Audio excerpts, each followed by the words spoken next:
할렐루야. 네, 우리 좌우 옆에 계신 분하고 우리 함께 인사하겠습니다. 믿음의 대화를 시작합시다. 할렐루야. 자, 절 보세요. 오늘부터 오후 예배는 믿지 않는 분들을 위해서 설교하겠습니다. 아니, 여긴 다 믿는데요. 그러나 여러분의 집에도 믿지 않는 분이 있습니다. 여러분의 동네에는 믿지 않는 분들이 물론 다른 지역에 비해서는 덜하지만 믿지 않는 분들이 있습니다. 강화에는 어떤 분들이 있느냐? 교회는 다니는데 하나님은 믿지 않는 분들이 분명히 있습니다. 어떤 거냐? 그냥 신앙을 물려받았을 뿐이에요. 내가 믿는 기독교가 뭔지 한 번도 제대로 꼼꼼히 점검해보고 확인해보지 않았어요. 내가 뭘 믿는지 정확하게 몰라요. 그냥 부모님이 다녔으니까 이어서 쭉 다녔을 뿐이에요. 근데 지금 이 젊은 세대에게는 그게 통하질 않아요. 야, 신앙 물려받아야지. 아버지, 저한테 뭔가 느껴져야. 아버지, 저한테 뭔가 깨달아져야. 그래야 믿는 거죠. 제가 확인이 안 된 걸 그냥 아버지가 믿으란다고 무조건 믿는 건 이미 제가 그럴 나이가 아니에요, 아버지. 그렇게 거절해 버립니다. 믿지 않는 분들에게 설교하는 것, 이제 믿지 않는 분들과 여러분이 대화를 시작하라는 거예요.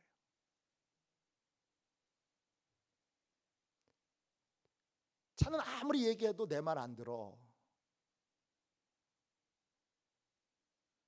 그러면 내 말 안 들으면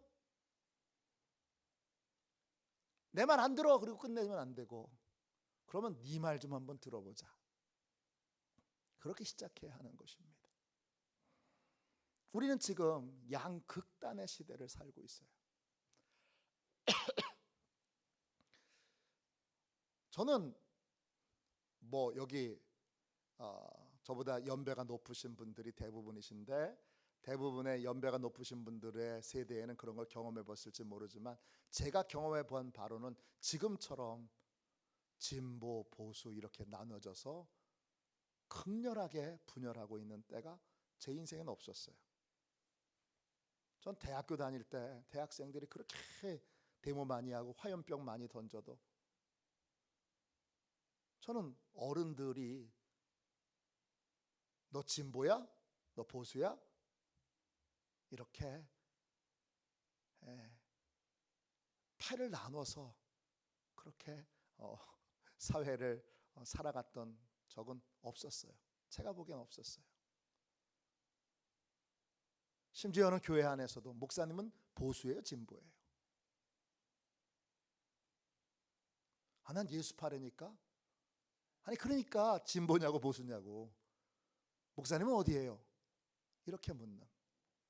저희 교회는 그런 분이 안 계시지만 어느 교회는 그런 걸 따지고 그걸 계속 분열해요. 신앙적인 면에서도 세속주의가 계속 판을 치는데 세속주의가 계속 급증하고 있어요. 그러다가 이 대한민국이 기독교 신앙이 사라지는 세속화된 사회가 되는 건 아닐까? 그렇게 걱정하는 분들도 많아요. 근데 걱정하지 마세요. 그런 일은 일어나지 않아요. 왜냐하면 모든 양극단의 시대에서 세속주의가 막 증가하고 있으면 반대로 한쪽에서는 더 분명한 믿음으로 사는 복음주의가 또 같이 일어나고 있어요. 세속주의가 증가해서 하나님 안 계셔, 이렇게 하나님이 안 계신다고 생각하는 믿는 사람들이 생겨났어요. 계속 늘고 있어요. 또 하나님의 진리를 의심하고 하나님의 말씀에 순종하는 걸 두려워하는 사람들이 계속 늘어나고 있어요. 기독교에 대한 반감과 또 거부감을 갖고 있는 사람들도 계속 늘어나고 있어요. 예수는 믿는데 교회는 안 다니는 사람이 2012년도 조사에는 10.5%였어요. 2023년도 조사에는 29.3%, 거의 30%가 되고 있어요. 10명 중에 3명은 나 예수 믿어, 그런데 교회는 안 다녀. 기독교 대학의 경우 기독교 재단에서 이제는 비종교 재단으로 그렇게 완전히 재단 자체가 바뀐 대학들이 많이 있어요. 대표적인 기독교 대학인 연세대학교, 이화여자대학교, 여기가 그렇죠. 이런 통계들을 보면 곧 세속화된 사회가 금방 몰려올 것 같아요. 그런데 절대 그런 시대는 오지 않아요. 유럽도 미국도 우리보다 앞서 기독교 사회가 이루어졌던 나라들에서 명백하게 세속화된 사회가 되지 못하는 이유들이 나타났어요. 왜 그러냐? 반대급부로 강력한 복음주의 교회들이 생겨나기 때문이에요. 성경에 오류가 없음을 분명히 믿고 성경에 나오는 기적이 오늘날에도 일어난다고 믿는 교회들은 계속 지금도 전 세계에서 성장하고 있어요. 강력하게 성장하고 있어요. 우리 교회도 그런 교회 중에 하나죠. 저도 분명하게 그 복음주의의 믿음을 갖고 있는 목사죠. 아시아, 아프리카, 라틴 아메리카, 심지어는 미국과 유럽에서도 미국에 이제 교회가 정체되었다 그러는데 성장하는 교회들이 막 있어요. 복음주의 교회들은 계속 성장하고 있어요. 그 대표적인 교회가 5월에 세상을 떠났던 팀 켈러라고 하는 목사님이 세우신 리디머 장로교회, 장로교회지만 이 팀 켈러 목사님은 젊은 시절에 다 감리교회에서 신앙생활을 했습니다. 신앙의 뿌리가 이분은 감리교회예요. 이분이 뉴욕에서 교회를 세웠어요. 뉴욕에서 교회를 세웠어요. 교회를 개척한 거예요. 그때 복음주의 교회를 세우겠다 그랬더니 뉴욕에 있던 모든 사람들이 그런 어처구니 없는 교회가 되겠어? 그랬어요. 근데 이 팀 켈러 목사님이 목회를 시작할 때 뉴욕은 기독교 인구가 1%였어요. 전 세계에서 가장 회의주의자가 많고 가장 냉소적인 사람들이 많은 도시가 뉴욕이에요. 지금의 사도 바울 시대의 로마와 같은 곳이죠. 사실은 전 세계 문화의 중심, 또 패션의 중심, 예술의 중심, 영화의 중심, 뉴욕이에요. 근데 거기에 교회를 세웠는데 복음주의 계열에 철저하게 성경을 믿고 회심을 강조하고 그리고 성경의 기적이 오늘날에도 일어날 것을 믿는 그런 교회를 세웠어요. 그리고 그 신앙으로 가만히 있고 또는 믿지 않는 자들을 비난하고 공격한 것이 아니라 그 신앙으로 회의주의자들과 대화를 나누기 시작했어요. 또 냉소주의에 빠져있는 젊은이들과 대화를 나누기 시작했어요. 그게 바로 저녁에 같이 드렸던 믿지 않는 자들을 위한 설교 시간이에요. 팀 켈러가 은퇴할 즈음에는 여러분 놀랍게도 이 리드머 장로교회의 영향으로 뉴욕의 기독교 인구는 5%가 넘었습니다. 5%가 넘었어요. 한 사람이 4%의 성장을, 그분 한 분 때문은 아니겠지만 시작은 분명히 그분이에요. 4%의 성장을 이루어냈어요. 복음주의 교회들은 계속 성장하고 있어요. 유럽에도 마찬가지예요.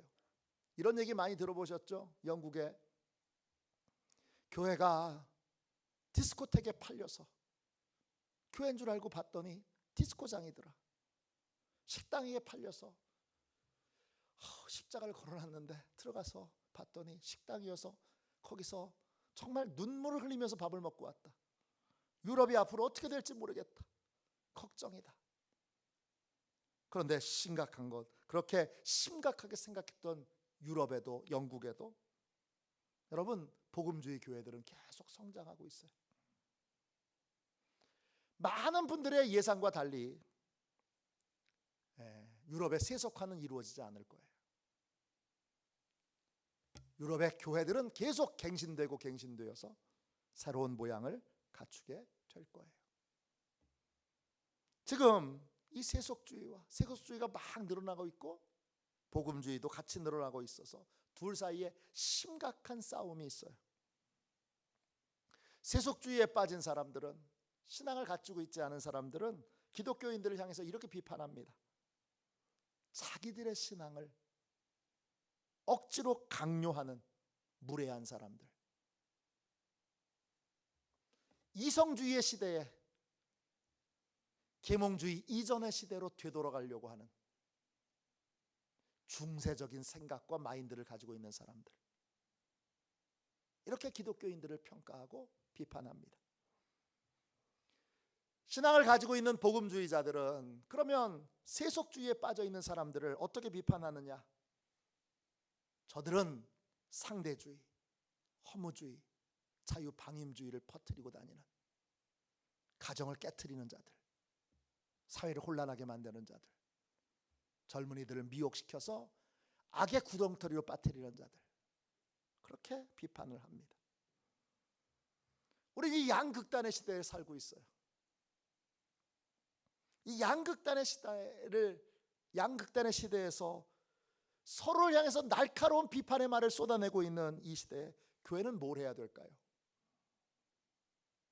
교회는 이 양극단의 시대에서 어떻게 복음을 전해야 할까요? 우리 교회가 앞으로 어떤 방향으로 나아가야 합니까? 우리가 나아가야 될 방향을 우리는 예수님에게 배워야 합니다. 오늘 말씀 여러분 24절, 25절 보세요. 예수님의 제자 중에 한 사람이었던 도마라고 하는 사람이 이렇게 선언을 합니다. 24절 보세요. 12제자 중에 하나로서 디두모라 불리는 도마는 예수께서 오셨을 때에 함께 있지 아니한지라. 주일날 예배 빼먹으면 안 돼요. 주일에 주님이 제자들을 찾아오셨는데 그 주에 마침 도마가 교회를 안 나왔네요. 그래서 부활의 주님을 못 만났네요. 그랬더니 25절 보세요. 이렇게 선언합니다. 다른 제자들이 그에게 이르되 우리가 주를 보았노라 하니, 부활의 주님을 만났다고 주일 성수한 다른 제자가 도마에게 간증을 했어요. 내가 주님을 만났어. 주님이 부활하셨어. 그랬더니 도마가 이르되 내가 그의 손에 못자국을 보며 내 손가락을 그의 못자국에 넣으며 내 손을 그 옆구리에 넣어보지 않고는 믿지 아니하겠노라 하니라. 도마가 뭐라고 선언한 거예요? 나는 부활을 안 믿어. 나는 명백하고 확실한 증거가 있지 않은 한 절대 부활을 안 믿을 거야. 그렇게 선언을 해버립니다. 도마는 예수님의 제자예요. 기독교 신앙을 가지고 있었던 사람인데 현재는 믿음을 잃어버리고 세속주의에 빠진 그러한 사람을 상징합니다. 믿음을 떠났어요. 믿음을 잃어버렸어요. 이 도마를 주님은 어떻게 대하셨죠?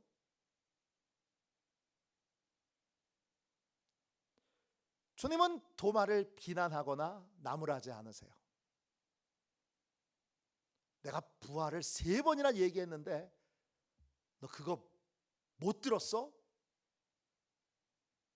너 그거 왜 못 믿어? 그렇게 도마를 나무라지 않으세요.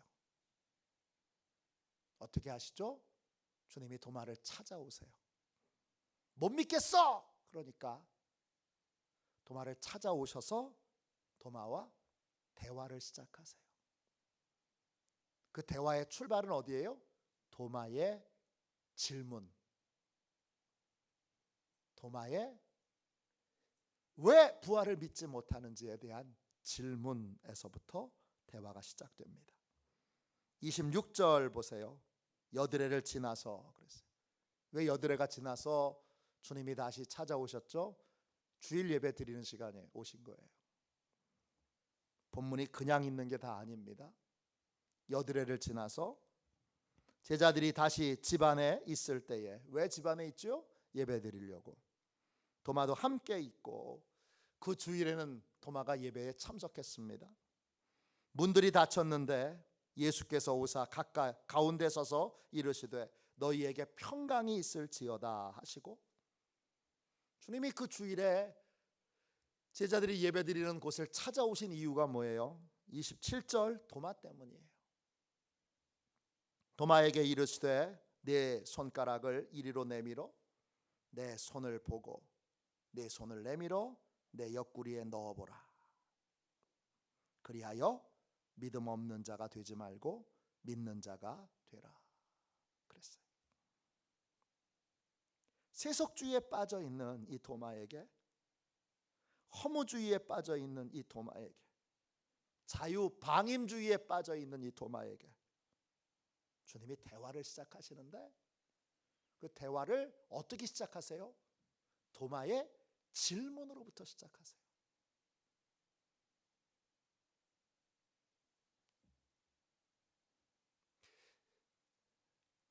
교회가 해야 될 일이 이거라는 거예요. 대화를 해야 되는데 믿지 않는 자녀들하고 대화를 하셨죠. 근데 어떻게 대화를 하셨어요? 내가 믿는 걸 넌 왜 안 믿어? 내가 믿는 걸 넌 믿어야 돼. 이런 식으로 대화를 했다는 거예요. 근데 주님은 어떻게 대화를 하셨어요? 내 믿음을 강요하는 대화가 아니라, 주님은 너 왜 못 믿냐? 못 믿는 이유로부터 대화를 시작하셨다는 거예요. 주님이 믿음 없는 걸 나무라지 않으시고, 야, 넌 내 제자인데 이것도 못 믿냐? 그러지 않으시고, 믿지 못하는 그 이유, 안타까운 사연, 거기서부터 대화를 시작하셨다는 거예요. 우리가 이제 교회가 해야 되는 일은 이거예요. 대화를 해야 돼요. 여기 다 믿는 분들인데 제가 왜 다 믿는 분들에게 믿지 않는 자들을 위한 설교를 해요? 여러분이 대화를 해야 될 상대는 믿지 않는 사람들이기 때문이에요. 그 대화의 시작은 뭐예요? 그래, 네가 왜 못 믿는지 얘기해봐.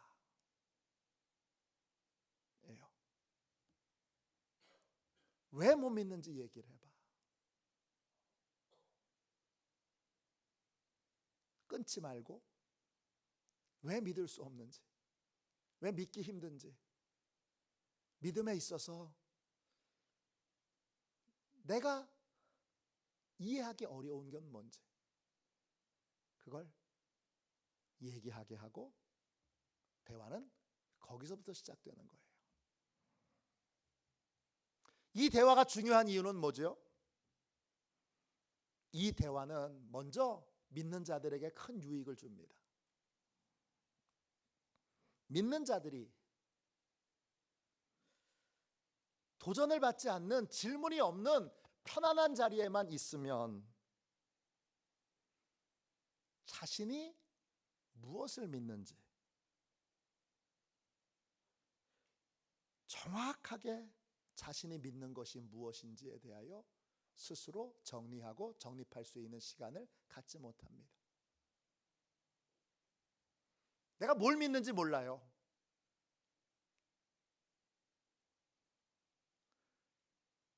여러분은 어떠세요?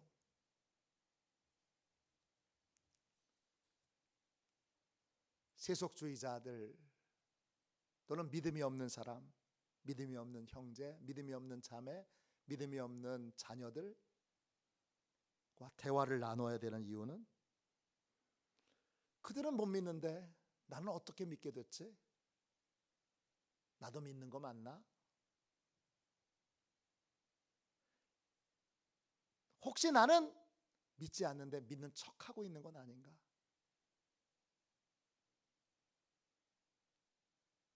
이걸 확인해 봐야 하는 거예요.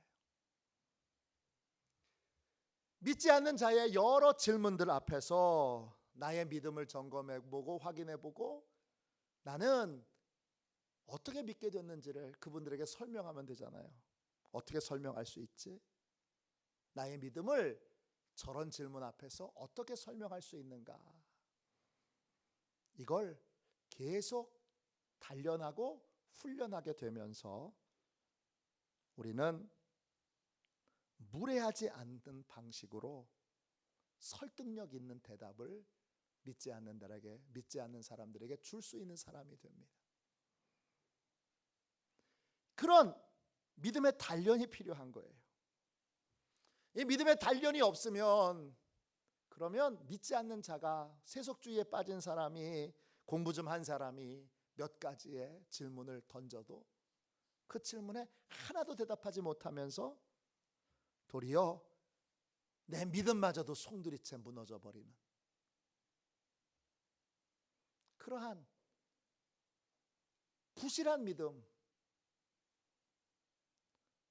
다른 말로 항체가 없는 믿음,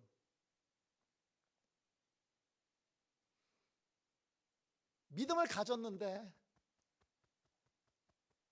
작은 공격 앞에서도 그냥 바사삭장 무너져 버릴 수밖에 없는 항체가 없는 믿음, 그러한 불완전하고 연약한 믿음의 상태에 놓일 수 있습니다. 그러면 세속주의자의 간단한 공격 앞에서도 맥없이 무너집니다. 그렇게 되지 않으려면 내 안에 있는 의심, 믿음에는 언제나 의심이 따라오게 되어 있어요. 의심은 이상한 게 아니에요. 난 믿어! 그걸로 끝나는 게 아니라 그 믿음 안에는 분명한 의심과의 싸움에서 의심을 해결한 흔적과 내용이 있어야 되는 거예요.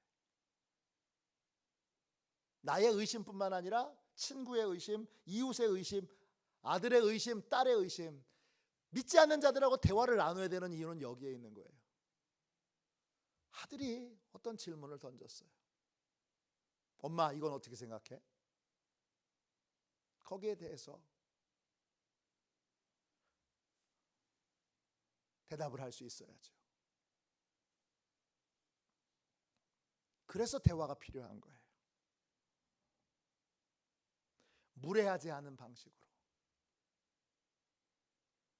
또 설득력 있게 대답을 하기 위해서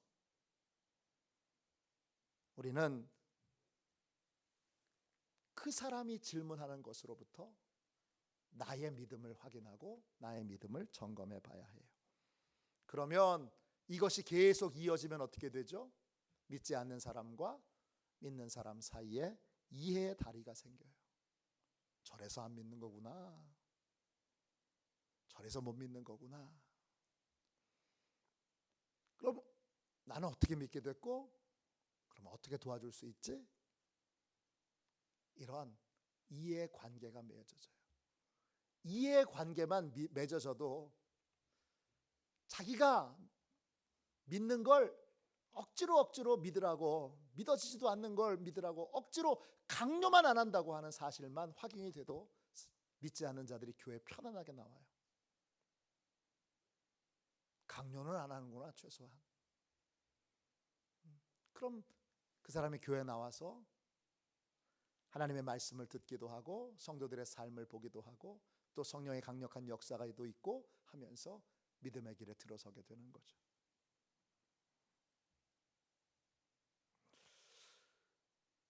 두 번째,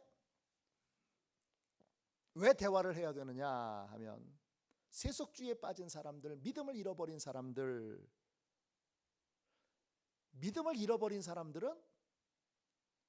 뭐라고 생각하냐 하면 자신의 삶은 팩트, 사실에 근거하고 있다고 생각해요. 그런데 믿음의 대화를 우리가 나눠야 되는 중요한 이유 중에 하나는 뭐냐 하면 믿음을 떠난 사람도 사실에 기반해서 인생을 사는 게 아니라 또 다른 믿음의, 또 다른 기독교 신앙이 아닌 또 다른 믿음을 가지고 인생을 살고 있다는 사실이에요. A라는 믿음을 거절하려면 B라는 믿음을 믿어야 되는 거예요.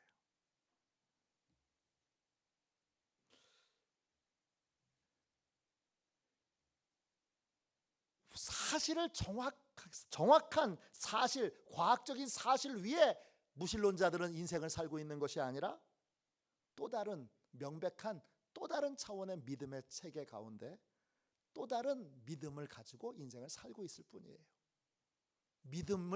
다른 믿음을 갖고 있을 뿐이지, 믿음을 잃어버린 사람은 다른 믿음을 가지고 인생을 사는 거지 결코 사실에 근거해서 인생을 사는 건 아니에요. 그걸 대화를 통해서 깨우쳐 주어야 돼요. 그게 대화를 해야 되는 두 번째 이유예요. 네가 사실이라고 그렇게 생각하는 것, 그거 자체가 사실은 또 다른 믿음이야. 너는 믿음을 잃어버린 게 아니라, 믿음을 떠난 게 아니라 또 다른 믿음을 가졌을 뿐이야. 그걸 깨닫게 해주는 것입니다. 그렇게 되면 이 믿음에 대한 어떤 것이 참된 믿음인가에 대한 눈이 열리게 되고, 기독교에 대하여 비판적인 생각들과 또 기독교에 대해서 잘못된 그러한 오해들에 대하여 많은 부분들이 해결됩니다. 어떤 분이 이런 주장을 했어요. 참된 신앙이 세상에 하나밖에 없다는 게 말이 돼? 참된 신앙이 세상에 오직 하나뿐일 리가 있어? 하나뿐일 리가 없지. 이 말 자체가 들어보면 이 말 자체는 팩트를 말하고 있는 거예요? 아니면 또 다른 믿음을 말하고 있는 거예요? 이 말 자체가 또 다른 믿음의 행위인 거예요. 이 말은 여러분 경험적으로 입증해낼 수가 없어요. 또 보편적인 진리도 아니에요. 중동 지역에 가서 참된 신앙이 세상에 오직 하나뿐일 리가 없어 이렇게 주장하면 중동에 있는 사람들은 말해요. 무슬림을 믿는 사람들은 말해요.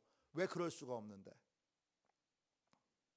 본인들은 이슬람 신앙 하나만 가지고 유일한 참된 신앙이라고 그렇게 믿고 온 사회가 살고 있잖아요. 왜 그럴 수가 없는데? 그렇게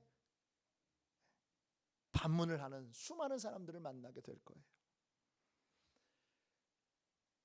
A를 믿는 A라고 하는 믿음을 믿을 수 없다면 믿을 수 없는 건 B라는 믿음을 믿고 있기 때문이에요. 천국과 지옥이 있다는 걸 나는 믿지 못해. 천국과 지옥이 있긴 뭐가 있어? 들어보면 어떤 분은 이 말이 과학적인 말로, 또 경험에서 기초한 팩트에 근거한 말로 그렇게 오해하지만,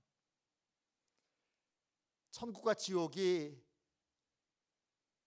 있다는 사실을 믿지 못하는 건 천국과 지옥이 없다고 믿기 때문이에요. 죽어봤어요? 천국과 지옥이 없다는 걸 확실하게 믿고 있기 때문에 천국과 지옥이 있다는 걸 믿을 수가 없는 거예요. 둘 다 믿음인 거예요. 둘 다 경험으로는 옳고 그름을 입증해낼 수 없는 믿음의 체계예요. 믿음을 떠난 사람들은 나는 사실에 근거해 있고 과학에 근거해 있고 정확한 사실에 근거해서 모든 것을 판단한다고 생각해요. 아니에요. 믿음을 떠난 사람들은 다른 걸 믿고 있는 거예요. 믿는 자와 믿지 않는 자, 또 신앙인과 비신앙인, 이 두 사람의 대화는 믿음과 사실의 대화가 아니라 믿음과 믿음의 대화인 거예요. A라는 체계의 믿음과 B라는 믿음의 체계가 대화를 나누고 있는 거예요. 세속주의에 빠진 사람들이 이 사실을 명백하게 깨닫게 된다면, 그러면 좀 더 겸손하게 믿는 자들과 대화를 나누게 될 거고, 좀 더 겸손하게 믿음에 대하여 기독교 신앙에 대해서 대화를 나누게 될 것입니다. 대화를 하는 목적은 여기에 있어요. 우리는 이제 그 대화를 시작하기 위해서 이 오후 예배 시간에 하나님에 대한 무신론자들이 던진 수많은 질문에 대하여 그 질문으로부터 하나님은 어떤 분이신지를 같이 설명하고 나누는 시간을 가질 겁니다. 아까 말씀드렸던 이 팀 켈러의 책 하나님을 말하다, 이 책을 여러분 교재는 아니고 참고 도서로 사용할 겁니다. 여기에 나와 있는 앞부분에 7가지의 무신론자들이 하나님에 대하여 던진 질문들, 이 책에는 그 질문한 사람들의 이름도 나오고 내용도 나와요. 그래서 그 7가지의 내용부터 하나씩 같이 나눌 거고요. 관심이 있으시면 책을 사셔서 그 한 주 한 주 미리 읽어보시면 좋겠어요. 책은 아주 좋은 책이에요. 이 팀 켈러의 가장 대표적인 책이고 가장 유명한 책이에요. 이 팀 켈러는 1989년도에 뉴욕의 무신론자들, 회의주의자들, 이들과 복음으로 대화를 나누고자 하는 목적으로 이들의 질문에 대하여 기독교적인 답을 주기 위하여 교회를 세웠습니다. 그 교회 이름이 리디머 장로교회예요. 담임 목사 이름은 팀 켈러. 올해 5월 19일 날 하나님의 부름을 받았습니다. 뉴욕은요, 어떤 곳이냐 하면 자유분만한 곳이에요. 뉴욕은 결혼을 안 한 청년들이 많아요, 도시에. 그리고 전통적인 가정이 별로 없어요. 그 맨하탄에서 회의주의자, 비판자, 냉소주의자, 그들과 복음의 대화를 나누고자 이 리디머 장로교회가 세워졌어요. 미국의 주로 선교의 대상은 백인 중산층이었어요. 근데 뉴욕은요, 백인 중산층들이 치솟는 물가하고 그 다음에 그 흑인들에 의해서 저질러지는 범죄 때문에 뉴욕을 많이 떠났어요. 뉴욕은 남아있는 사람들은 다 달가빠진 사람들, 너무나 현실적인 사람들, 너무나 부유한 사람들, 너무나 가난한 사람들, 이런 사람들만 남았어요. 이들을 위해 교회를 세우겠다고 그랬더니, 이들에게 예수님을 믿어야 한다고 전도하겠다고 했더니, 뉴욕에 있던 그 얘기를 듣던 많은 이들이 편협한 생각과 좁아 터진 생각을 강요하는 이상한 사람이라고 그렇게 놀렸습니다. 그런데 팀 켈러는 그렇게 비웃음 속에도 성경에는 오류가 없다는 믿음과 예수 그리스도의 신성과 영적 갱신이 필요하다는 걸 강조하는 교회를 뉴욕 한복판에 세우게 됩니다. 그게 바로 리디머 장로교회이죠. 그리고 그들과 세속주의에 빠져있는, 허무주의에 빠져있는 이 냉소적인 비판자들과 믿음의 대화를 나누기 시작합니다. 그리고 2007년도가 됐을 때 그 교회는 5,000명이 넘습니다.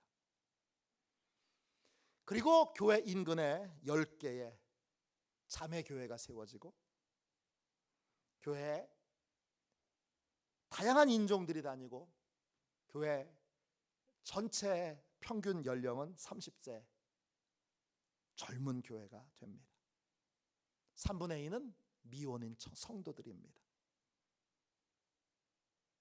팀 켈러는 교회를 세울 때 뉴욕의 기독교 인구가 23%만 되면 뉴욕 전체를 기독교 도시로 바꿀 수 있다 믿고 일단 자기 생애의 10%가 되기를 소망하며 목회를 시작했습니다. 그런데 10%를 도달하진 못했지만 사역을 시작한 지 25주년 됐을 때 뉴욕 인구의 5%가 무려 4%가 늘어서 5%가 기독교인이 됐습니다. 세속주의자들과 회의주의자들과 믿음을 떠나서 방황하는 수많은 자들과 복음으로 믿음의 대화를 나누기 시작했어요. 그들의 질문으로부터 대화가 시작됐어요. 내가 전해주려고 하는 것을 얘기하기 전에, 내가 말하고 싶은 걸 얘기하기 전에, 성경이 얘기하는 것을 이야기하기 전에 그들이 왜 하나님을 믿지 못하는지, 왜 교회를 떠났는지, 왜 예수 그리스도를 믿지 않는지 그 이유에 귀를 기울여 듣고 그 이유에 대해서, 그 이유에 대한 성경에 가장 적합한 대답을 찾아서 전해주기 시작했던 거예요. 그랬더니 전 세계에서 가장 큰 도시 뉴욕에서 믿음의 역사들이 일어나 아무도 상상하지 못했던 뉴욕이 믿음의 도시로 바뀌는 놀라운 역사가 일어나게 됐습니다. 그가 했던 일은 주님의 방법을 따르는 거예요. 오늘 도마에게 했던 주님의 방법을 따르는 거예요. 우리도 이 오후 예배 시간에 주님의 방법을 따라서 믿지 않는 자들의 질문으로부터 하나님 이야기를 해보려고 해요. 그냥 하나님은 이런 분입니다, 이런 분입니다, 이런 분입니다 전하려고 드렸더니 거기에는 역동성이 없어요. 그래서 어떻게 하면 하나님에 대한 이 기독교 핵심 진리를 역동성 있게 전할 수 있을까 고민하던 끝에 팀 켈러의 책을 가지고 하나님 이야기를 해보자 이렇게 결정을 했습니다. 이 믿지 않는 자들을 위한 설교를 통해서 여기 믿는 모든 분들이 믿음이 견고해지고, 그리고 믿지 않는 자들과 믿지 않는 형제들과 믿지 않는 자녀들과 믿지 않는 부모와 이제 무례하지 않은 대화를 나누고 또 설득력 있는 대답을 전해주고, 그래서 그들 사이에 신뢰가 생기고 대화를 할 수 있는 채널이 열려 자연스럽게 교회로 나올 수 있는 그러한 새로운 부흥의 통로가 이 오후 예배 말씀 시간이 되기를 간절히 소망합니다. 그러한 역사가 반드시 있게 될 줄로 믿습니다. 우리 함께 찬송가